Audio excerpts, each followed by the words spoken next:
Technology fills our lives more and more every day, and there is no doubt that technology has molded our world to the point it is today, both for good and bad.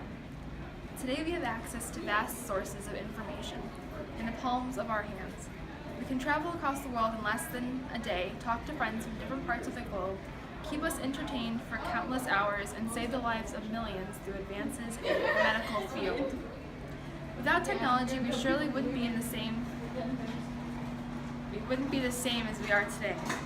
However, as our population grows and we continuously advance through the technological field, we constantly seek more and more electronics, searching for the faster and the better and the newer. It's purely human nature, and that's understandable. We cannot change that. It's impossible. Nor can we change the influx of new technology unless we want to hamper our progress as a species. What we can change, however, is how we discard our old technology. According to the Population Reference Bureau, there is over 40 million tons of electronic waste, or e-waste for short, produced every year. That's a lot.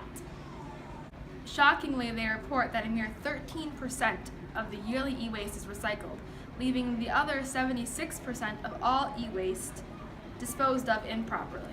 Most of this waste is outsourced to China, India, Vietnam, Pakistan, and the Philippines, where it is burnt, crushed, shredded, and taken apart.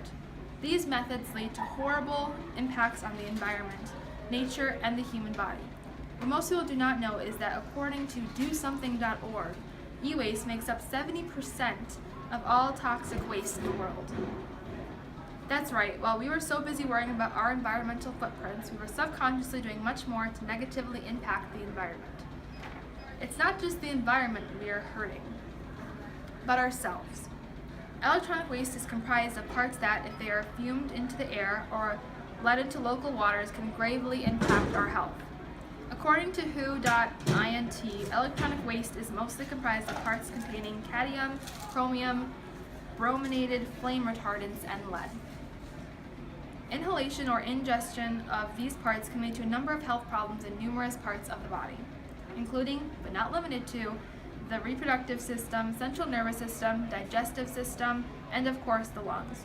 Mercury is also prominent in electronic waste, which, if ingested, can lead to serious illness, brain damage, and kidney damage. Children are especially susceptible, and if exposed to this at a young age, can run into irreversible damage to these parts of the body.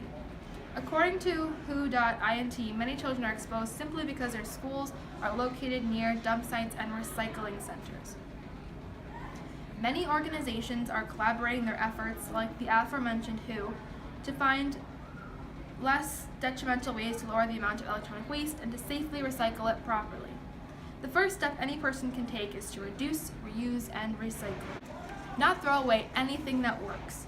Handing it down to other parts of the family, reselling, refurbishing, and proper recycling are all ways to help the world manage the growing influx of electronics. If your electronics are broken, it is best to find an honest and reliable recycler. A study conducted by the Basel Action Network showed that many recycler companies were dishonest in their promises, placing trackers on a total of 205 broken printers and proceeded to donate them to recycling companies. A staggering 40% of the printers were not recycled as promised and were sent to polluting third world plants, mostly by illegal means of exportation. Due to these alarming facts, we decided to use this project to help curb the effects of e-waste by collecting the Park Ridge community's electronics and recycling them safely. With help from Assistant Principal Mr. Barron, we have created a collection box that will be placed by the front door of the school. You, your parents, and other members of the community will be able to drop off all electronics from March 27th to April 3rd from 7 a.m. to 4:30 p.m.